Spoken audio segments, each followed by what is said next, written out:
하나님 감사합니다. 귀한 찬양 우리 성가대원들 하나님 축복하시고 모든 입술을 열어 하나님도 더욱더 찬양하는 그 힘을 하나님께서 더하여 주시기를 원합니다. 저희 이제 주의 말씀을 듣습니다. 말씀 듣는 중에 주님 친히 임재하셔서 우리의 마음을 열어주시고 말씀이 잘 박힌 모처럼 주의 모든 자녀들의 심령에 박히도록 하나님 역사하시고 순종하겠다, 이 말씀을 듣고 지키겠다 결단하는 주의 자녀들에게 그 믿음대로 하나님께서 길을 열어주시고 또 하나님 인도하여 주옵소서. 오늘도 하나님의 말씀은 살아 역사하셔서 우리의 혼과 영과 간절과 골수를 찔러 쪼개시고 우리 모든 마음의 생각을 감찰하시는 분이십니다. 이 말씀 앞에 저희들의 모든 것이 발가벗긴 듯 드러나게 하셔서 온전히 주님만을 의지하고 찾는 오늘 주의 자녀들 되게 하여 주옵소서. 모든 말씀 예수님 이름으로 기도합니다. 아멘. 할렐루야. 네, 왔습니다. 우리 평화에서 같이 한번 나누시겠습니다. 잘 오셨습니다. 사랑합니다. 축복합니다. 아멘입니다. 여러분 다윗은 시편 139편의 말씀에 보면은 여호와여 주께서 나를 살펴보셨으므로 나를 아시나이다. 주께서 내가 앉고 일어섬을 아시고 멀리서도 나의 생각을 밝히 아시오니 나의 모든 길과 내가 눕는 것을 살펴보셨으므로 나의 모든 행위를 익히 아시오니라고 했습니다. 이 말씀 앞에 다윗은 하나님이 나의 모든 생각을 아시고 나의 모든 행위를 아신다. 내가 자리에 누워있는 것조차도 주님께서 아신다라고 이야기를 했어요. 하나님께서는 우리의 모든 생각들, 행위들을 알고 계시고 그리고 우리가 알지 못하는 그 일에 대한 그 다음에 그 결과까지도 하나님은 알고 계시다는 겁니다. 그래서 하나님께서 우리의 인도자가 되신다는 거죠. 인도자가 되신다. 그분이 우리의 모든 가야 될 길을 아시기 때문에 그러죠. 그래서 성도는, 진실된 성도는 우리가 알지 못하는 그 길을 주님께서 알고 계시기 때문에 우리가 알지 못하는 그 일에 대한 것을 주님께서 이미 알고 계시기 때문에 진실한 성도는 하나님께 기도하게 됩니다. 성도와 세상 사람들이 살아가는 삶의 방식이 근본적으로 다른 것이 바로 여기에 있습니다. 세상 사람들은 어려운 일을 만나면 자신의 힘과 노력을 의지하고 주변의 사람들을 찾아다니며 그 일을 도울 수 있는 사람들이 누구인가를 판단하게 되었습니다. 그리고 그 상황을 어떤 운에 맡겨서 풀어지도록 잘 되도록 그렇게 하고 또 여러 가지 신들에게 엎드려서 도움을 구하기도 합니다. 그러나 성도는 세상 가운데 어려운 일을 당하면 우리는 하나님을 찾습니다. 하나님께 엎드려 기도를 한다는 거예요. 이것이 바로 성도가 세상 가운데 세상 속에서 우리가 있지만 그들과 전혀 다른 삶의 방식으로 살아간다는 거죠. 기도 속에서 문제를 돌파하시는 하나님의 능력을 우리가 경험하기 때문에 성도는 기도하고 또 기도하게 됩니다.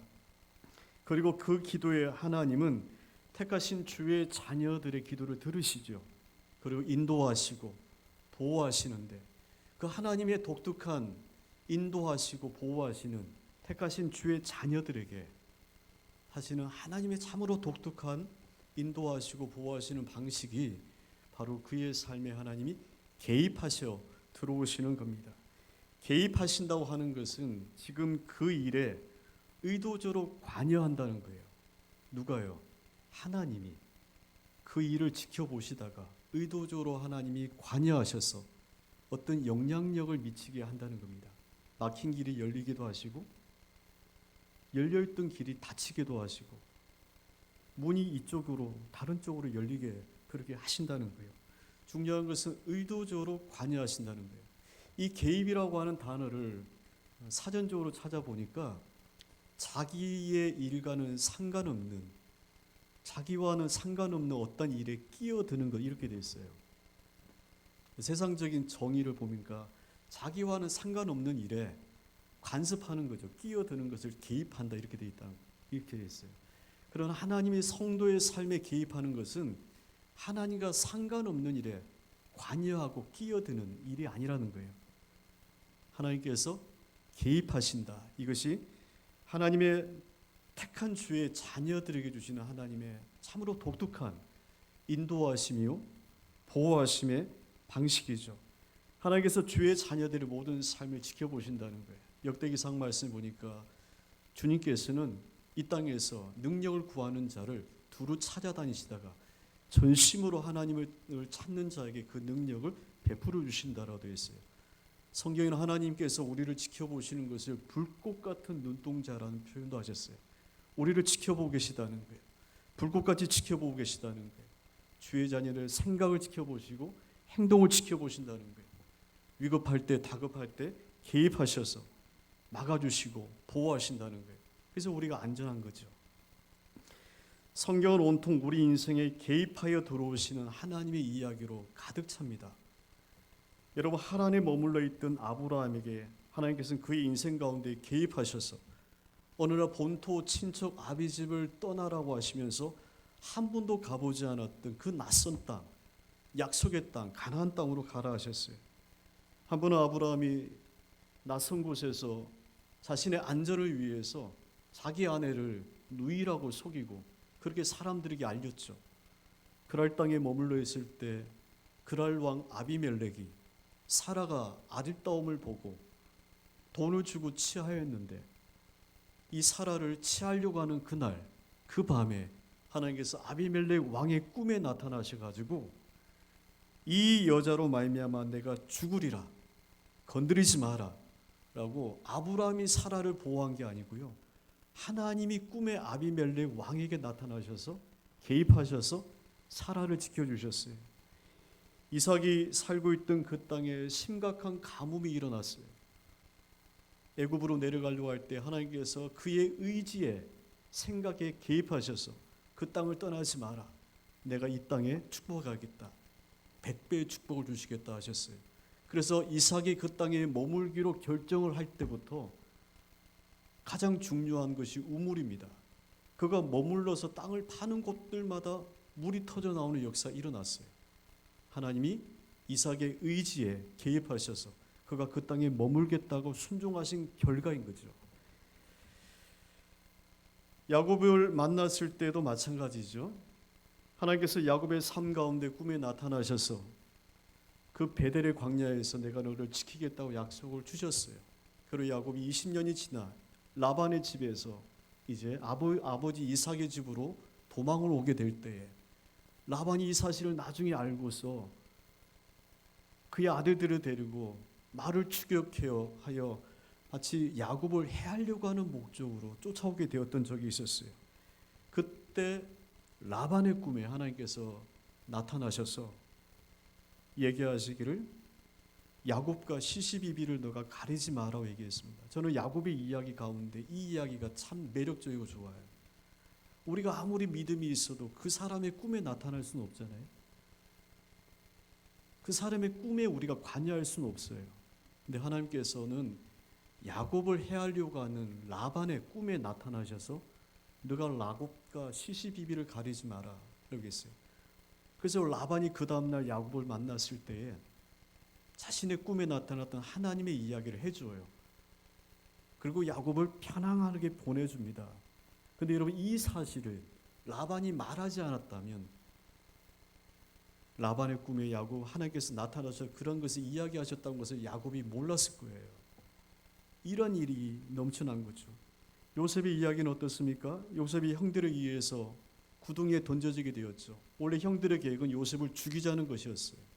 그때 마침 애굽으로 내려가고 있던 미디안의 상인들이 만나게 되어지고 유다가 내일 우리 동생을 죽여서 뭐 하겠느냐, 차라리 종으로 팔자, 그 이야기를 형들이 좋게 여겨서 미디안 사람들에게 은 20냥을 받고 요셉을 팔았어요. 죽임을 당하려고 했던 요셉을 살려주신 거죠. 그리고 그 요셉이 애굽의 많은 집들 가운데 보디발의 집으로 종으로 팔리게 되었어요. 하나님께서 요셉의 스스로 알지 못하는 그의 인생 가운데 개입하셔서 그 길을 그렇게 만들어 가신 거죠. 요나에게는 어떤가요? 하나님의 말씀을 듣고 니느웨로 가라 했지만 요나가 말씀을 듣지 않고 다시스로 도망가려고 했고 배를 타고 떠나려고 했는데 그 바다에 하나님께서 개입하셔서 갑자기 평온했던 바다에 큰 광풍을 일어나게 하셔서 사공들이 제비를 뽑았는데 그 많은 사람들 가운데 요나를 뽑혀지게 하셔서 바다에 빠지게 하셨죠. 결국은 다시금 니누에로 돌아가게 하셨어요. 엘리야도 그렇죠. 죽기를 고하였던 엘리야, 차라리 죽여주옵소서라고 로덴 나무 밑에서 그가 죽기를 하소연했을 때 하나님은 까마귀를 들어서 그를 먹이셨어요. 그리고 힘을 얻게 하시면서 호렙산으로 오게 하시면서 엘리야가 알지 못했던 그 다음에 대한 인생의 계획을 하나님께서 하게 하셨어요. 감옥에 있던 베드로를 천사를 보내셔서 살리게 하셨죠. 예수 믿는 사람을 잡기 위해서 다메섹으로 가던 이 바울의 삶에 하나님은 개입하셔서 그의 두 눈을 멀게 하시면서 하나님의 그 숨겨졌던 비밀을 알게 하셨어요. 바사 왕의 왕후가 되었던 에스를 통해서 죽으면 죽으리라 기도하며 나갔던 그녀의 헌신과 유대인의 기도로 말미암아 하만 장군의 계략이 무너지고 이스라엘이 살아났던 적이 있었죠. 다니엘, 느헤미야, 수많은 성경들의 인물들은 한결같이 하나님이 그들의 인생 가운데 개입하셨던 사건들의 이야기로 가득 차 있어요. 가장 놀라운 하나님의 인생의 개입은 바로 하나님께서 이 땅을 창조하신 거죠. 그리고 예수 그리스도를 인간의 시간 속에서 개입하여 들어오셔서 예수 그리스도를 보내신 거죠. 그리고 그분의 십자가, 부활은 다 인간의 시간 속에서 하나님이 들어온 사건들이죠. 가장 놀라운 구원에 개입한 사건들이죠. 성경에서 이런 하나님의 우리 인생 가운데 개입하신 참으로 놀라운 인생의 여러 가지 사건들의 이야기를 하려면 성경 전체가 부족할 정도예요. 그럼 우리가 이런 질문을 던지게 되죠. 왜 하나님 우리 인생에 관여하시는가? 왜 하나님 우리 인생에 개입하여 들어오시는가? 이 부분에 대한 확실한 대답은 하나님이 우리의 아버지이시기 때문에 그렇다는 거예요. 우리가 대답할 수 있는 성경을 통해서 증거되어진 하나님의 분명한 뜻은 하나님이 우리의 아버지이시기 때문에 그렇다는 거예요. 하나님이 인간의 손으로 빚어 만든 신이 아닙니다. 우상이 아닙니다. 그리고 우리가 정성스럽게 어떤 재물을 준비하여 바친다고 해서 그것을 기쁘게 받으시는 신이 아니라는 거예요. 하나님은 우리의 모든 것을 보시고 우리의 모든 것을 아시며 다윗의 고백처럼 우리의 모든 생각과 행위를 익히 아시는 분이랍니다.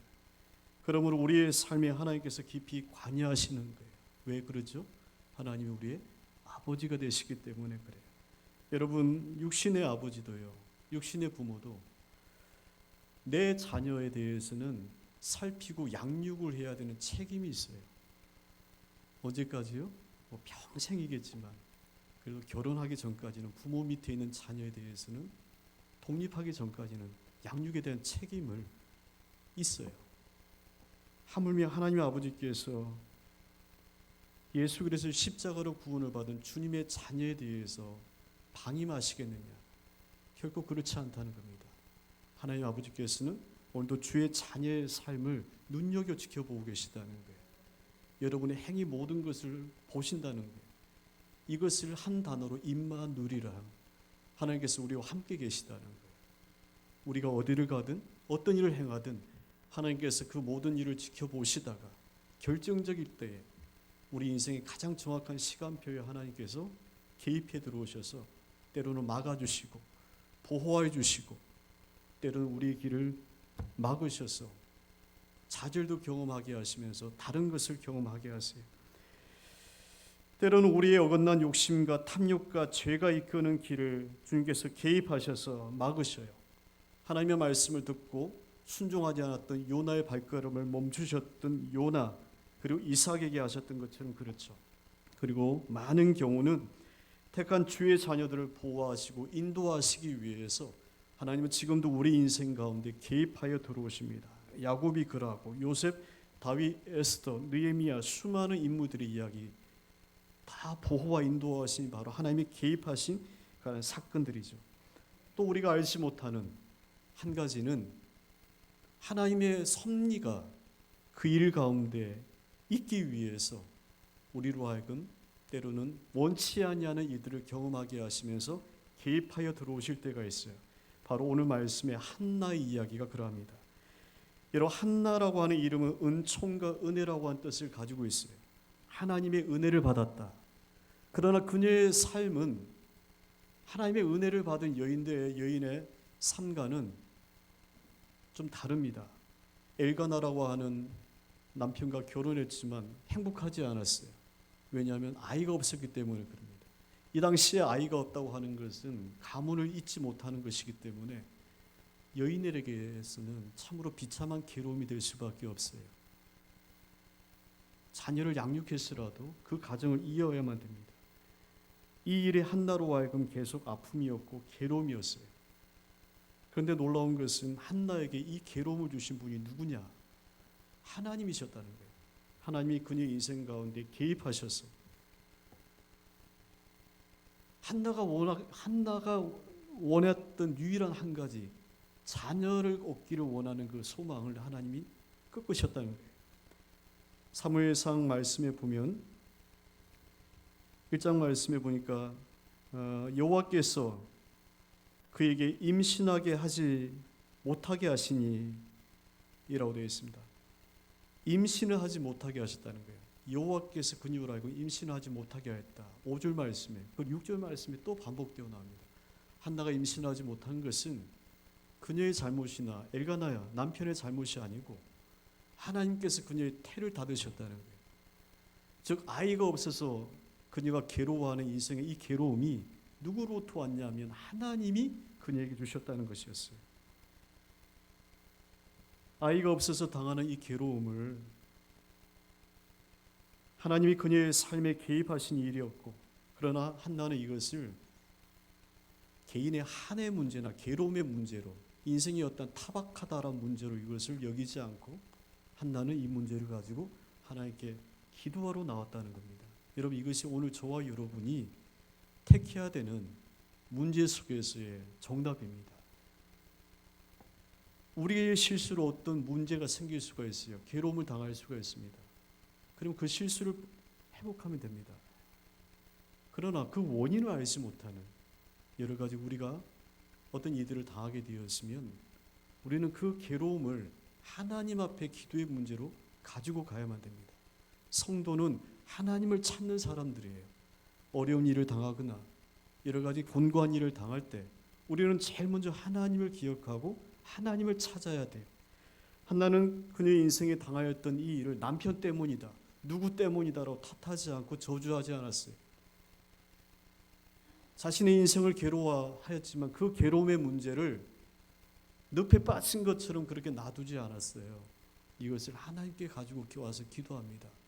처음에 한나의 기도는 자신의 억울함에 대한 기도였을 겁니다. 왜 내 인생이 이러냐? 왜 나에게만 이런 문제가 있고 왜 나에게는 자녀가 없느냐? 뭐 그런 일이었을 겁니다. 하소연하듯이 하나님께 그렇게 기도했을 겁니다. 매년마다 하나님의 집에 올라갔다고 되어 있어요. 하나님의 집이 실로에 있었어요. 이 당시는 성전이 아니라 성막의 시대입니다. 매년마다 거기 올라가서 한나는 자녀에 대한 기도를 하면서 그 마음의 괴로움을 이야기했어요. 그러나 나중에 이 한나의 기도가 바뀝니다. 한나가 이렇게 기도해요. 이 아이를 저에게 주시면 이 아이를 하나님께 온전히 바치겠다. 나시른으로 하나님께 바치겠다고 하는 서원의 기도를 드려요. 처음부터 이렇게 서원의 기도를 드리지 않았을 겁니다. 모든 기도가 그런 것처럼 처음에는 원망과 한탄과 괴로움의 기도입니다. 왜 나만 이렇고 왜 우리 가정만, 그 괴로움이 너무 힘들어요. 눈물이 나고 짜증이 나고 막 그런 단계가 있죠. 그러다가 나중에 여러분 그 기도의 자리를 떠나지 않고 계속적으로 참여하다 보면 어느 날 우리의 기도를 마치 물길이 바뀌는 것처럼 바뀌게 하시는 하나님의 역사와 은혜를 경험해요. 한나가 그런 거죠. 자신의 괴로움을 놓고 기도하다가 이제는 이 아이를 하나님께 드리겠다고 그렇게 헌신을 해요. 그때 하나님께서 이 헌신의 기도를 하나님께서 받으셔요. 하나님의 주권이지만 하나님께서 우리의 모든 기도를 들으시지만 때로 하나님께서 우리의 기도의 흐름이 바뀔 때까지 기다리시는 건 아닐까라는 생각을 해봐요. 여전히 욕심적이고 여전히 주관적이고 여전히 자신의 것을 탐하는 그 기도가 바뀌기 전까지 하나님 우리를 계속적으로 기다리시는 것은 아닌가 그런 거죠. 한나가 서원의 기도를 드린 이후 그녀가 아이를 얻게 됩니다. 얼마나 이 한나가 아이를 위해서 하나님께 간절히 기도했던지 매년마다 실로 하나님 집에 가서 기도하는 것을 놓치지 않았고, 그리고 언제 때는 얼마나 힘을 다하여 기도했던지 몸에 힘이 다 빠져가지고 마치 술에 취한 사람이 주절주절 하는 것처럼 그렇게 기도까지 하게 되었어요. 그런데 그 모습을 보고 그 당시 엘리라고 하는 제사장이 한나가 술 취했다고 조롱까지 할 정도였다는 거예요. 한나가 그렇게 힘을 다하여 기도했다는 거죠. 그래서 하나님께서 한나에게 아이를 주셨어요. 그 아이가 바로 사무엘입니다. 사무엘은 한나의 기도로 얻은 아들이에요. 중요한 것은 이겁니다. 기도했기 때문에 얻은 게 아닙니다. 그럼 기도 만능주의가 돼요. 그럼 우리가 얻지 못하는 것은 기도를 안 해서 그러냐, 너희 믿음의 부족이구나, 이렇게 따지고 들어가다 보면 우리가 곤고해져요. 전혀 성경적인 이해가 다릅니다. 한나가 아이를 갖지 못한 것은 하나님께서 그녀의 태를 닫으셨기 때문입니다. 여기서부터 시작이에요. 이것은 하나님께서 그녀의 삶 가운데 개입하셨기 때문에 그런 거죠. 그것은 한나도 알지 못한, 그녀도 알지 못한 한 개인의 어떤 인생의 아픔이 아니라 그녀를 통해서 이스라엘의 민족의 구원을 이루시기 위해서 하나님께서 그녀의 삶에 개입하여 들어오신 것이었죠. 그래서 사무엘은 단지 한 가정의 기업을 잇는 남자 아이 한 사람이 아닙니다. 이스라엘 민족을 하나님께로 이끌어갈 하나님이 택하셔 세운 사람이 바로 사무엘이었던 것이었어요. 그 시작이 하나님께서 그녀의 삶 가운데 개입하여 괴로움을 주신 일로부터 시작을 하신 거죠.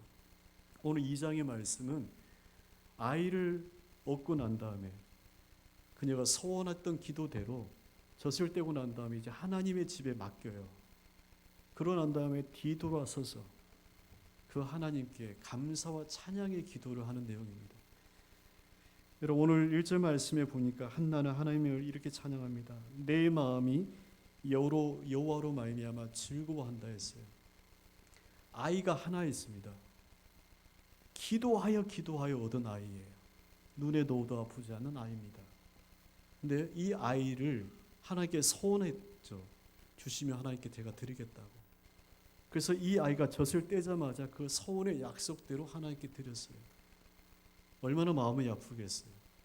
장성한 아들도 아니고 아직 부모의 보살핌이 필요한 어린아이인데, 더더는 이 아이를 어떻게 얻게 되었는데, 그런데 하나님께 맡기면서 뒤돌아서면서 한나가 노래하는 거예요.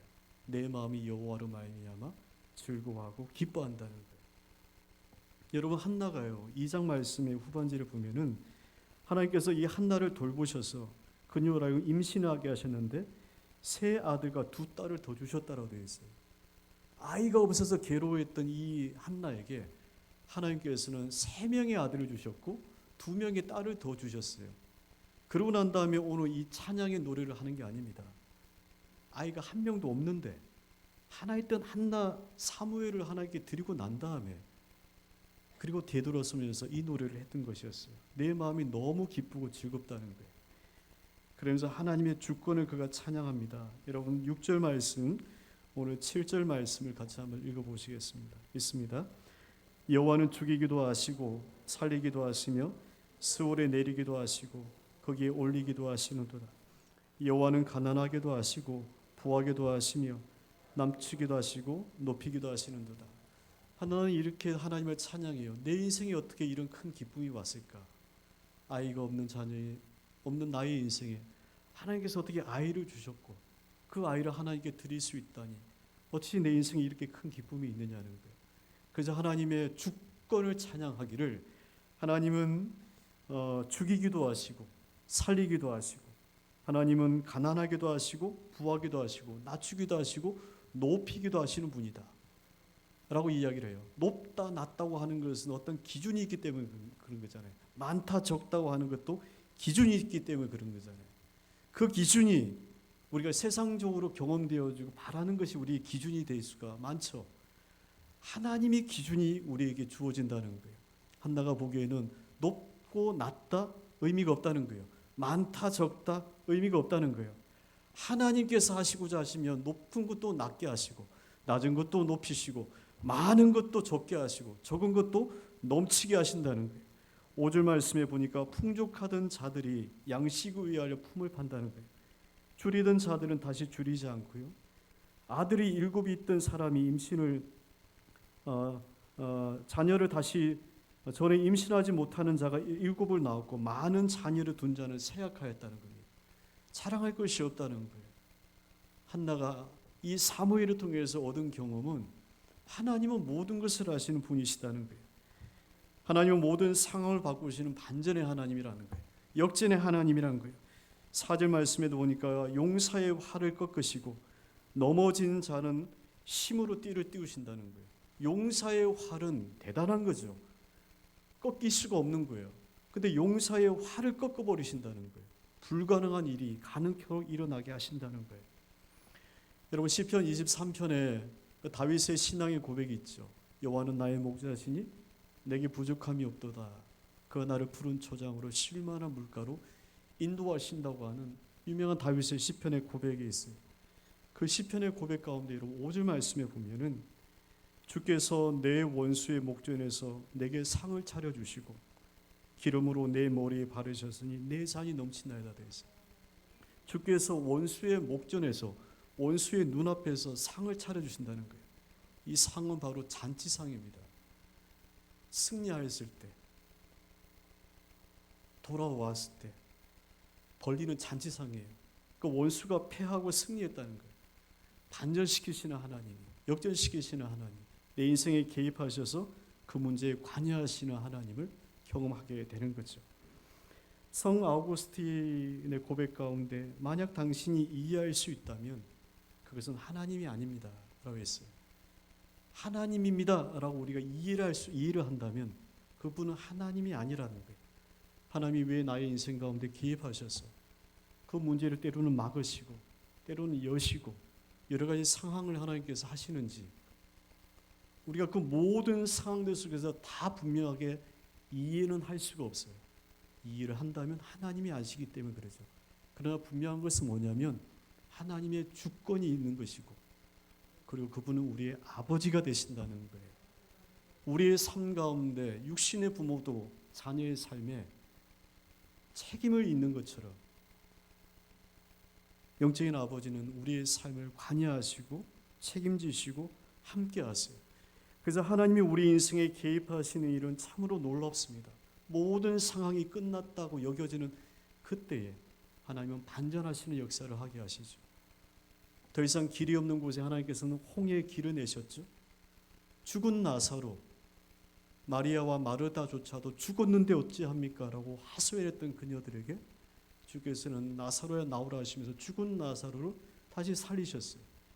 해당장 야이로의 딸이 죽었을 때도 그렇고 나인성의 과부의 아들이 죽었을 때도 모든 상황이 죽음으로 끝났는 그때에 오히려 하나님께서는 죽은 자를 살리시는 역사를 하게 하셨어요.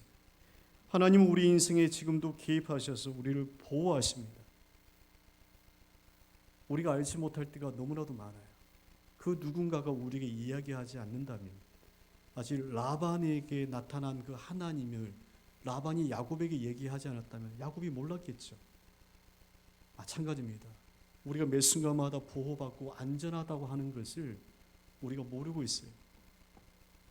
한나에게서 아이가 없는 슬픔이 한 개인의 슬픔과 괴로움이 아니라 이스라엘 민족의 구원이 되었던 것처럼 우리가 알지 못하는 놀라운 일을 하나님은 지금도 우리의 삶에 들어오셔서 개입하셔서 그 일을 하고 계시다는 거예요. 우리가 여러분 이것을 잘 보셔야만 됩니다. 바울이 그토록 가기를 원했던 아시아의 전도 여행을 주님은 막으셨어요. 좌절했죠.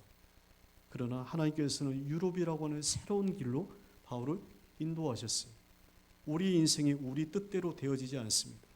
그래서 잠언서 말씀에 사람의 길이 자신의 생각과 발걸음이 있지 않고요. 누구에게 있다고요?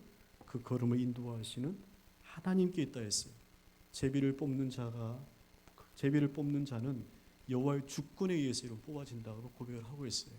모든 것이 하나님의 주권 안에 있다는 겁니다. 우리가 이 모든 상황을 고려해서 염려하고 고민하고 노력할 필요는 없어요. 두 가지 분명한 사실만 고백하시면 됩니다. 하나는 하나님의 주권이 있다는 거예요. 그분은 모든 것을 하실 수 있는 분이라는 거예요. 높은 것을 낮추시고 낮은 것을 높이게 하시고 없는 것을 크게 하시고 있다고 했던 모든 것들을 한순간에 사라지게 하실 수 있는 분이에요. 그리고 그분은 우리의 아버지가 되세요. 구하는 자에게 더 좋은 것을 주시는 분이 하나님 아버지이신 거죠.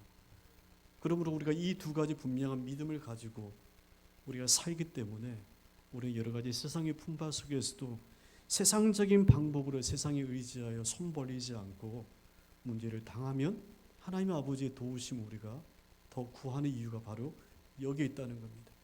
사랑하는 성도 여러분, 길이 막히면 괴롭죠. 원하는 것이 제대로 되지 아니하면 실패를 경험한 것처럼 좌절을 경험한 것처럼 마음이 괴로워요.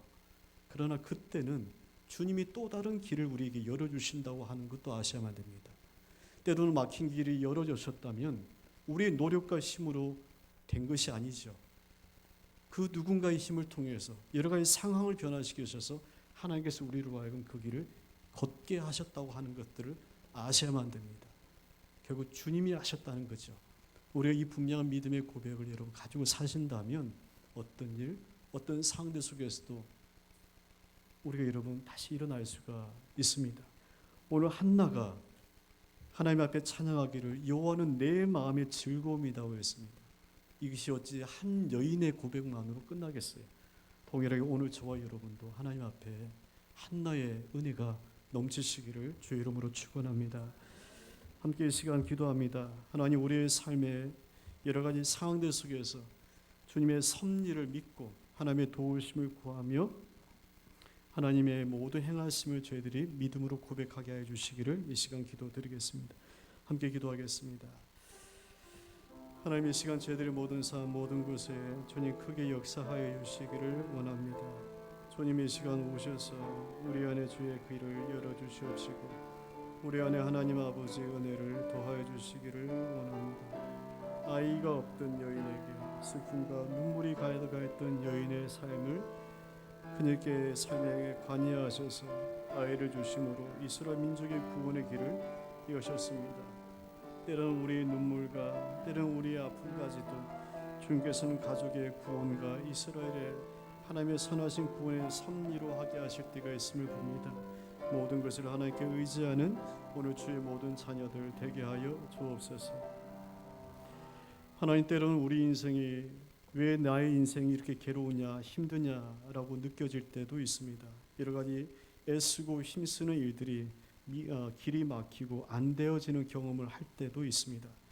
그때 하나님, 우리가 잠잠히 주님 앞에 기도하여 하나님을 생각하게 하셔서 하나님께서 우리 인생을 다시금 새로운 길로 인도하심을 믿음으로 고백하고 나아가는 주의 자녀들 되게 하여 주옵소서. 한나 개인의 한 여인의 아픔을 넘어서서 그녀의 눈물과 기도에 하나님은 개입하셔서 그녀의 삶의 기쁨이 되게 하시고 인생의 이스라엘 민족의 또한 구원이 되게 하셨습니다.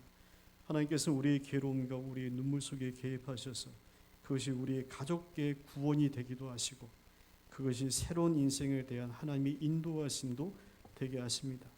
새로운 길을 내시는 주님을 의지하고 구하는 주의 자녀들 되게 하시고 늘 하나님 아버지를 믿고 의지하는 오늘 모든 자녀들 되게 하여 주시옵소서. 모든 말씀 예수 그리스도 이름으로 기도합니다. 아멘.